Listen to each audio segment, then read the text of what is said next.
Good morning everyone. तो भाई जैसे कि क्या होता है, बहुत सारी वीडियो आपने ऑलरेडी देख चुके हो इस टॉपिक के ऊपर कि 2023 के अंदर कनाडा आना वर्थ इट है या नहीं है।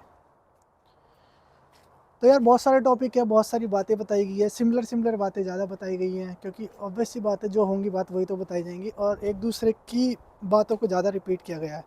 बहुत कम रेयर होगा कि आपको बताया गया होगा कि भाई मोटिवेट किया होगा, ज़्यादातर आपको वीडियो मिली होंगी डीमोटिवेट के लिए। तो भाई देखो, सबसे बड़ा जो मेन रीज़न है ना, जो ये वीडियो देख रहा है कि वर्थ इट है या नहीं है, उसको ये क्वेश्चन खुद से पूछना है कि मुझे लाइफ कैसी चाहिए। थोड़ी सी वीडियो लंबी होगी, मेन टॉपिक पे मैं आऊँगा, लेकिन मैं आपको अंदर से खुद से ये आंसर ढूंढना होगा, इसलिए मैं आपको थोड़ा सा गाइड करूँगा बस। हो सकता है मैं आपको मेरी बातें लगे यार जो थोड़ी लंबी जा रही है, उसके बाद मैं मेन टॉपिक पे आऊँगा जो ऑलरेडी लोग बना रहे हैं। तो थोड़ा सा इधर गार्डन में आता हूँ, मैं जो शूज़ पहन के नहीं आया, बर्फ़ जमी पड़ी है पीछे। तो हाँ, सबसे पहले आंसर आपको खुद को पूछना है कि आपको लाइफ कैसी चाहिए। आपको फिर बाद में ये सब वीडियो काम आती है। आपको खुद को ही नहीं पता आपको लाइफ कैसी जीनी है, तो फिर आपके लिए ये वीडियो सारी बेकार है।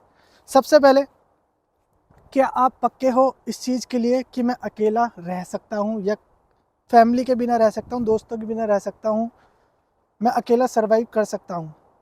वो बात की बात है कि आपको सारी फैसिलिटी मिलेगी नहीं मिलेगी, स्ट्रगल होगा नहीं होगा, ये वो फलाना ढिमक्का। सबसे पहला क्वेश्चन ये है, आपके लिए आप बिना फैमिली के लिए रहना पॉसिबल है, बिना फ्रेंड के लिए साथ रहना पॉसिबल है, मौज मस्ती हर चीज़ घर से बाहर निकलते ही मिल रही है, हर चीज़ मिल रही है, उस लाइफ को आप छोड़ सकते हो? क्या आप नया शुरुआत कर सकते हो, मतलब नई शुरुआत कर सकते हो? ये बहुत बड़ा क्वेश्चन है आपको अपने आप से। मान लो मैं आपको यहाँ पे बोल रहा हूँ, आपको घर दे रहा हूँ, गाड़ी दे रहा हूँ, सब कुछ दे रहा हूँ, आ जाओ, लेकिन आप आओगे अकेले। चलो वाइफ के साथ आ जाओगे, लेकिन वो सब चीज़ें साथ नहीं ला पाओगे, फैमिली वगैरह ये। तो आप आना चाहोगे, नहीं आना चाहोगे? अभी आप इसी चीज़ में अटके हुए हो कि कनाडा जाके क्या मैं सरवाइव कर पाऊँगा, क्या मैं जॉब ले पाऊँगा, नहीं ले पाऊँगा। भाई कैसी भी सिचुएशन हो, कोई भी हालात हो, अगर आप किसी जगह पे जा रहे हो और वो माइंड सेट करके जा रहे हो तो आपको कोई नहीं रोक सकता, आप सेट होगे। अभी भाई कनाडा में इतनी आबादी नहीं है, मैं फिर वही को लाइन बोलूँगा, लोग बिना बात में यार अब तो कनाडा पहले जैसा नहीं रहा, ये नहीं है वो नहीं है। तो अपॉर्चुनिटी भी तो गेन हो रही है, कंपनियां नई नई आ रही है, लोग इमिग्रेंट्स इसलिए तो आ रहे हैं, यहाँ पे बुला रहे हैं। हाँ, आना आसान नहीं रहा पहले की तरह। पहले क्या था, पहले स्टडी बेस पे नो इंटरव्यू था, अब आपको इंटरव्यू देना पड़ेगा, फर्स्ट पॉइंट। सेकंड, पहले CRS स्कोर वगैरह लो जाते थे, आप डायरेक्ट भी अप्लाई कर लेते थे, लेकिन अब थोड़ा सा उसमें 500 के ऊपर जा रहा है ऑलमोस्ट। तो आपको सेकंड लैंग्वेज सीख के आप उसको क्लियर कर सकते हो, वो टॉपिक अलग हो गया, ठीक है। थोड़ा सा मुश्किल हो गया ना, लेकिन मुश्किल क्यों हुआ, क्योंकि लोग ज़्यादा आ रहे हैं। अब वैल्यू ऑफ परसेंटेज ज़्यादा तो गलत नहीं हो सकती ना, एक आधी, क्योंकि जो गलत चीज़ होती है उसमें वैल्यू परसेंटेज कम होती है, सही चीज़ पे ज़्यादा होती है। ज़्यादा लोग आ रहे हैं, CRS स्कोर इसलिए बढ़ रहा है। तो ये नेगेटिविटी निकाल दो, जिनकी वीडियो आप देख रहे हो, मुझे लगा वीडियो नहीं चल रही, तो ये नेगेटिविटी निकाल दो, जिनकी वीडियो आप देख रहे हो जो आपको बताते हैं यार कनाडा में ये है, महंगा है, रह नहीं पाओगे।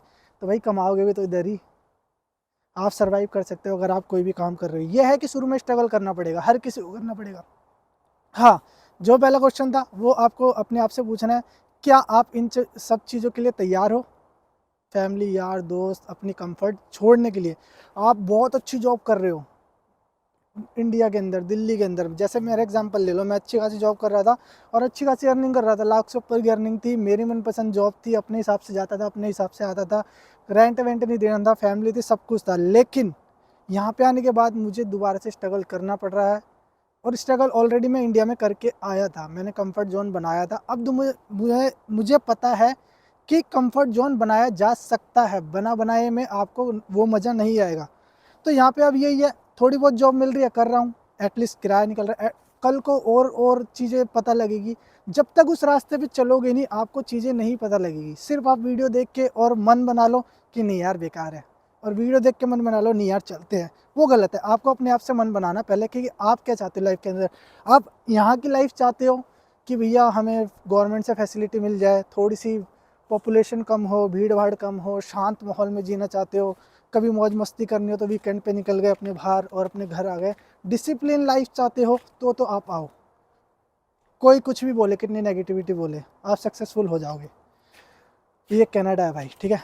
और अगर आप चाहते हो नहीं यार हमें तो मौज मस्ती वाली लाइफ, नो डिसिप्लिन, अपने हिसाब से जीना है, एक बंदा कमा रहा है तो पूरी फैमिली पे चल रहा है, कोई दिक्कत नहीं है, वो वाली लाइफ चाहते हो, क्योंकि यहाँ पे यार सबको कमाना पड़ता है, चाहे कितना ही अच्छी अर्निंग हो कुछ हो, क्योंकि यहाँ पे सब कुछ होता है इंस्टॉलमेंट पे, तो आपको मस्ट हो जाता काम करना। और ऑब्वियस सी बात है, दुनिया में आए तो काम करोगे, एक दूसरे के लिए काम करोगे तो ही तो दुनिया चलेगी। अगर सभी यही सोच ले एक बंदा काम करे बाकी ना करे, तो फिर ये सब चीज़ें कैसे अवेलेबल होगी ना। हम एक दूसरे की हेल्प कर रहे हैं, कहीं ना कहीं मनी इसमें जुड़ जाती है, क्योंकि यहाँ पे क्या होता है इंस्टॉलमेंट पे हर चीज़ जुड़ जाती है। फॉर एग्ज़ाम्पल आपका मंथली बिल जा रहा है फ़ोन का, वो अच्छा खासा है, यहाँ पे आपकी कार की किस्त जा रही है, घर की किस्त जा रही है, और भी बहुत सारी चीज़ें, थोड़ी थोड़ी स्नो गिर रही है, ये सब चीज़ें जुड़ जाती हैं। अब मेन टॉपिक पे आती है, तो मैंने आपको समझा दिया, आपका माइंड क्लियर कर दिया कि आप अपने आप से पूछो कि आप क्या चाहते हो, और नेगेटिव मत हो, सब कुछ हो जाएगा। शुरू में यार बहुत अजीब लगेगा, क्या कर रहा हूँ मैं, क्यों कर रहा हूँ, किस लिए कर रहा हूँ, क्या यही करते रहना पड़ेगा, नहीं, टाइम एक जैसा नहीं रहता, चीज़ें टाइम के साथ चेंज होती जाएगी, उससे टूटना नहीं है आपको, ठीक है ना, अगर आप आने का मन बना रहे हो तो। सबसे पहले बता दूँ भाई कि 2023 में आना चाहिए नहीं आना चाहिए। देखो अगर आपके पास थोड़ी बहुत सेविंग है इंडिया के अंदर, तो आप फ्री माइंड से आ सकते हो, थोड़ी बहुत सेविंग करके आओ। मैं ये नहीं बोल रहा, कई बोलेंगे यार हमारे पास पैसे नहीं है वो है, हम लोन लेके आ रहे हैं, वो स्टूडेंट की लाइफ एक अलग हो गई है। स्टूडेंट स्ट्रगल भी कर लेगा, सब कुछ कर लेगा, क्योंकि उसका पाथवे ऑलरेडी तैयार है, उसको पता है मुझे क्या क्या करना है, मुझे स्टडी करनी है, साथ में पार्ट टाइम जॉब करनी है, तो स्टूडेंट के लिए ईजी हो जाती है लाइफ स्ट्रगल होने के बाद भी। क्यों? उसे पाथवे पता है, क्योंकि बाकी बच्चे मिलते हैं वो कहीं ना कहीं जॉब कर रहे होते हैं, आपस में डिस्कस होता है, तो उनको पता होता है हमें पार्ट टाइम ही करनी है और साथ में स्टडी करनी है, तो इसलिए हो जाता है। और वो कभी एक जॉब मिलेगी, कभी दूसरी छूटेगी, दूसरी मिलेगी, तीसरी मिलेगी, तो स्टूडेंट का तो क्लियर है। तो स्टूडेंट तो ट्राई करते रहो, वो उनके पास समय भी बहुत है लाइफ के लिए सोचने के लिए कि अब मुझे यहाँ रहना है या वापस जाना है, तो वो तो इस चीज़ को दिमाग से निकाल ही दो स्टूडेंट कि मैं ना हूँ। बाकी जो ऑलरेडी सेटल्ड है उनके लिए बता दूँ आना चाहिए नहीं आना चाहिए, तो भाई थोड़ी बहुत सेविंग इंडिया में रखो। ऐसा ना हो कि आपको 10-15 दिन या 20 दिन जॉब नहीं मिल रही तो आपके ऊपर डिप्रेशन माइंड चलना बंद हो जाए, तो वो उस सिचुएशन में आप ना पढ़ पाओ कि अपना थोड़ा बहुत खर्चा घर वाले पैसों से कर लोगे, फिर थोड़ा बहुत यहाँ पे हो ही जाएगा, ठीक है।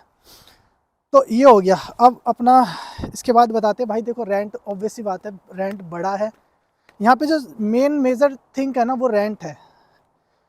पहले सैलरी कम थी, थोड़ी सी सैलरी ज़्यादा हुई है, इतनी ज़्यादा नहीं बढ़ी, लेकिन रेंट बहुत ज़्यादा बढ़ा है, डबल हो गया रेंट, तो और यहाँ पे रेंट देना ही देना है भाई, घर तो चाहिए ना। तो सबसे बड़ा जो वीक लोगों के माइंड में है ना वो रेंट है, और रेंट आपको देना ही पड़ेगा। अगर आप शेयरिंग में रह सकते हो तो आपको इनफ है, जैसे हम शेयरिंग में रह रहे हैं, अगर हम यही सिंगल रहे हैं ले तो बहुत मुश्किल हो जाएगा, तो रेंट बढ़ा है। जो नेगेटिव चीज़ें वो भी बताऊंगा, पॉजिटिव मैंने आपको पहले ही बता दी है, तो इसलिए आप डरना मत। एडमिशन के लिए मैंने बता ही दिया। देखो अगर एडमिशन कॉलेजों में होना मुश्किल हुआ है तो आप सबसे पहले ये बताओ कनाडा आते क्यों, यही सोच के ना कि कनाडा में अच्छी फैसिलिटी है, क्वालिटी लाइफ है, सब कुछ है। अगर आप चाहते हो कि एडमिशन ऐसी हो जाए जिससे आइल्स नहीं हो रहा, जुगाड़बाजी से आ गया, कोई ऐसे आ गया वैसे आ गया, तो फिर जब लोग ही क्वालिटी वाले नहीं बचेंगे तो लाइफ कैसे क्वालिटी वाली होगी। तो अच्छी चीज़ है ना, ये तो इंटरव्यू वगैरह हो रहा है तो आपको अच्छे ही लोग यहाँ पे देखने को मिलेंगे, तो इसको पॉजिटिव साइन लो। CRS स्कोर मैंने बता दिया। टैक्सेस सबसे बड़ी चीज़, यहाँ पे पंगा क्या होता है, टैक्सेस मारती है। फॉर एग्जांपल कि अगर आप कैश में कर रहे हो, जो बच्चे पहले करते थे या जो भी था, हर चीज़ गवर्नमेंट को भी पता होती है, लेकिन अब गवर्नमेंट ने ये रूल इसलिए भी हटा दिया कि एटलीस्ट टैक्स भी पे होगा, बच्चे खुल के काम कर पाएंगे। टैक्स यहाँ पे मारती है, लेकिन आपको डरने की बात नहीं है। पहले साल का जितना भी टैक्स आप पे करते हो, चाहे आप स्टूडेंट आ रहे हो या वर्क परमिट पे आ रहे हो, तो आपको वो सारा रिटर्न हो जाता है। तो इससे बड़ी बात क्या है, जो आपको बताते हैं कि टैक्सेस बहुत है, ये बात है यार, पहले साल में तो हमें रिटर्न हो रहा है, वो एक तरीके से हमारी सेविंग हो रही है, गुल्लक में जा रही है टैक्स जो कट रहा है, फिर इंस्टेंट हमें वापस मिलेगा, तो कितना अच्छी हमें फीलिंग आएगी अंदर से। तो इसको पॉजिटिव साइन लो। ठीक है। ओ मैंने नोट्स कहाँ रख दिए, थोड़ी बहुत। ठीक है, तो मैंने आपको बता दिया। अब जो मेरा टैक्स कट रहा है, फॉर एग्जांपल मेरे को 16.5 पे रेट मिल रहा है, लेकिन टैक्स कट के मेरे को 12.5 ही आता है, तो मैं इसमें नेगेटिव में डिप्रेशन में थोड़ी जाऊँगा। मुझे पता है यार मिलना मेरे को ही है पहले साल का जितना भी जाएगा। तो ये तो प्लस पॉइंट हो गया। इसके बाद अगर आपको कनाडा में जॉब चाहिए, अगर आप मेरी तरह सीधे साधे जो है वो बता के आओगे, तो आपको जॉब मिलने के चांस बहुत कम है। कनाडा में सबसे ज़्यादा जॉब लेने के लिए झूठ चलता है, झूठ बोलना आपको सीखना पड़ेगा, चालाकीपन आप में होनी चाहिए। मैंने सोचा था कि यहाँ पे यार कनाडा है तो सामने वाला पर्सन समझेगा कि मैं फुल टाइम अवेलेबिलिटी दे रहा हूँ, मैं उसको 24 घंटे अवेलेबिलिटी दे रहा हूँ, रात की हो दिन की हो सब कुछ बता रहा हूँ, तो एटलीस्ट मेरे को ये बोलेगा कि आपकी प्रायोरिटी ऊपर रखता हूँ, आपको जॉब के लिए हम बुलाएंगे जो भी है। उसने मुझे कहा कि यार नहीं, हमें एक्सपीरियंस चाहिए, ये चाहिए वो चाहिए। और बाकी जिनकी जॉब लग रही है उनसे मैं पूछता हूँ तो वो कहते हैं भाई हमने बोल दिया हमें 1 महीने का, किसी ने बोल दिया हमें 6 महीने का एक्सपीरियंस है। उसने एक्सपीरियंस के बारे में फिर उसके बाद कुछ भी नहीं पूछा और उनको जॉब दे दी।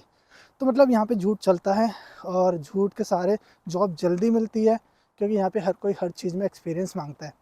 तो थोड़ा चालाकपन दिखाओगे तो सक्सेसफुल आगे जल्दी यहाँ भी होगे। तो मेरी तरह थोड़ा डिले नहीं हो जाओगे। डिले हो गया मेरा थोड़ा सा, कोई नहीं, अब धीरे धीरे हम यहाँ भी सीख रहे हैं यहाँ के तौर तरीके कि कैसे आपको आगे बढ़ना है। अब आते ग्रोसरी। ग्रोसरी महंगी हुई है, लेकिन फिर भी मैं बोलूँगा बहुत सस्ती है, कमाई के हिसाब से बहुत सस्ती है। 1 पर्सन की ग्रोसरी यहाँ पे पड़ती है हमें सिर्फ 300 के आसपास। अगर ग्रोसरी ग्रोसरी की बात करो, इसमें दूध मिल्क दही वही सब आ जाएगा, घी, तो 300 कुछ ज़्यादा नहीं है। और 300 कमाने में आपको मुश्किल से 2.5 से 3 दिन लगते हैं यहाँ पे, तो ग्रोसरी पूरे महीने की निकल गई। फिर भी लोग बोलते हैं ज़्यादा है, तो पहले से तो भाई देखो टाइम के हिसाब से ज़्यादा होनी है, लेकिन ठीक है ग्रोसरी का रेट। इसके बाद आते हैं जो बेकार चीज़ यहाँ पे है सबसे, हेल्थ। हेल्थ इशू बेकार है, इसके लिए मैं सबको बोलूँगा कि हेल्थ इशू बेकार है। अगर किसी को हेल्थ से रिलेटेड इशू है तो वो अवॉइड ही करे आना। अदरवाइज़ छोटी मोटी है जो होती है हैंडल कर लेते हो, या खुद खांसी जुकाम सर दर्द होना जैसे मेरा इंडिया में होता था, लेकिन यहाँ नहीं हो रहा। वो मौसम पे भी डिपेंड करता है, इंडिया में दिल्ली में पोल्यूशन ज़्यादा था, तो आप आ सकते हो। ठीक है। हेल्थ इशू में क्या है यहाँ पे कि भैया अपॉइंटमेंट नहीं मिलती। अगर इमरजेंसी में भी आपको 3-3 4-4 घंटे बैठना पड़ता है, ये सारी चीज़ें हैं। तो मैं वापस आ गया, मैं ऑनर से हेलो हाई करने लग गया था। यहाँ पे अच्छी चीज़ यही है, कोई भी मिलता है हेलो हाई करता है। तो मैं कहाँ पे था, हेल्थ। हेल्थ से रिलेटेड अगर आपको कोई भी है तो आपको सोचना पड़ेगा, क्योंकि वो आपके हाथ में नहीं है ना फिर। यार फिर तो ये आपका डिसीजन मेन है, पहले हेल्थ। शरीर है सब कुछ है। ठंडे हाथ हो गए। कंटिन्यू यहीं करूँ या हाँ कर सकता हूँ, इसको स्टैंड पे लगाते हैं। तो मैं तो भाई घर में वापस आ गया, बाहर हीरो बनता हूँ चप्पल में चले गया था, पूरे पंजे जमने लगे, जाम। -4-5 डिग्री तो है बाहर। अगली बार से बाहर जाऊंगा, क्योंकि मेरे को पता है कि बाहर का बैकग्राउंड आपको दिखता रहता है, तो आपको वीडियो देखने में थोड़ा अच्छा फील होता है, आपको मोटिवेट भी मिलता है बाहर के नज़ारे देखने से। इसलिए मैं बाहर गया था। फिर भी वीडियो का अच्छी खासी लंबी हो चुकी है, पूरी देखना। थोड़ी बातें ज़्यादा इसलिए करता हूँ ताकि आप डिमोटिवेट ना हो। सारी वीडियो डिमोटिवेट डिमोटिवेट, अगर इतने ही बेकार है तो छोड़ के चले जाओ ना, नहीं जाएगा कोई भी। ठीक है। तो हम कहते हैं हेल्थ। भाई हेल्थ से 2 बार रुक चुका हेल्थ के ऊपर, तो आप इसी से सोच लो कितना मुश्किल है हेल्थ यहाँ पे। अभी एक एग्जांपल मैं आपको बताता हूँ। मेरा एक फ्रेंड है, उसकी वाइफ को स्टोन हुआ ग्लैडर के अंदर, तो इमरजेंसी में गया। इमरजेंसी के अंदर उसको दर्द हो रहा है, वो वेटिंग में है 4 घंटे से। वो कह रहे हैं वेट करो वेट करो। अब यहाँ पे इंडिया में क्या होता है, इमरजेंसी में जाते ही इंजेक्शन लगा देते हैं एटलीस्ट पेन का, कि बंदे को दर्द तो ना हो। तो 4 घंटे दर्द सहा, उसके बाद जाके उन्होंने बताया इसको पथरियाँ वगैरह ये है। और छोटी मोटी जो सर्जरी वगैरह होती है, तो यहाँ पे जो कनाडा में रहते हैं ना, वो इंडिया ही जाके कराते हैं। इस बहाने वो इंडिया भी आते हैं और जल्दी भी इलाज हो जाता है। तो इसलिए हेल्थ का थोड़ा इशू यहाँ पे है ही। वेदर आपको पता ही है, अंदर आ गया, लेकिन अंदर एकदम नॉर्मल है। अब मैं अंदर ये भी उतार दूंगा। अब मैं आपको वेदर से रिलेटेड बहुत सारी चीज़ें बताता हूँ। बहुत डराया गया था वेदर ऐसे वैसे फलाना ढिमक्का। अब मैं आपको बता दूँ, घर में हो कोई इशू नहीं है, टी शर्ट में रहता हूँ। आपने मेरे नॉर्मल ब्लॉग्स देखे ही हैं, देख सकते हो, चैनल सब्सक्राइब कर सकते हो। टी शर्ट में रहते हैं, पजामे निक्कर इनमें रहते हैं। काम पे जाते हैं वहाँ भी जैकेट वगैरह बाहर ही उतार देते हैं, क्योंकि गर्म रहता है। काम पे गर्म, घर में गर्म। अगर गाड़ी है तो बाहर भी गर्म। बस जो हम बस पकड़ने तक स्टैंड तक जाते हैं और वहाँ से बस से ऑफिस जाते हैं वो ही ठंड है, बाकी इसके अलावा कोई ठंड नहीं है, बस भी गर्म होती है। तो उससे भी डरने की कोई बात नहीं है। डरने की तब बात होगी जब आपका खुद का घर होगा, खुद की गाड़ी होगी, उसकी रोज़ सफाई करोगे, पाथवे साफ करोगे, तब आपका काम बढ़ जाएगा। इसलिए बस उनको सरदर्दी होती है, बाकी वैसे कोई वेदर से कोई डरने की बात नहीं है। ठीक है, वेदर भी पता नहीं लोग इशू क्यों बनाते हैं। अब मैं आपको अपना एग्जांपल इसमें एक जोड़ता हूँ, थोड़ी सी बातें ज़्यादा करता हूँ मैं। दिल्ली में ठंड पड़ रही है, 3 डिग्री तक पहुँचा, 1 डिग्री तक भी पहुँचा एक दिन, लेकिन वहाँ पे 24 घंटे ठंड है। घर में भी सबको खांसी जुकाम हो रही है, किसी को फीवर हुआ, 2 3 5 जने हमारे घर में है, तो 2 को फीवर हुआ, 2 को खांसी जुकाम हुई।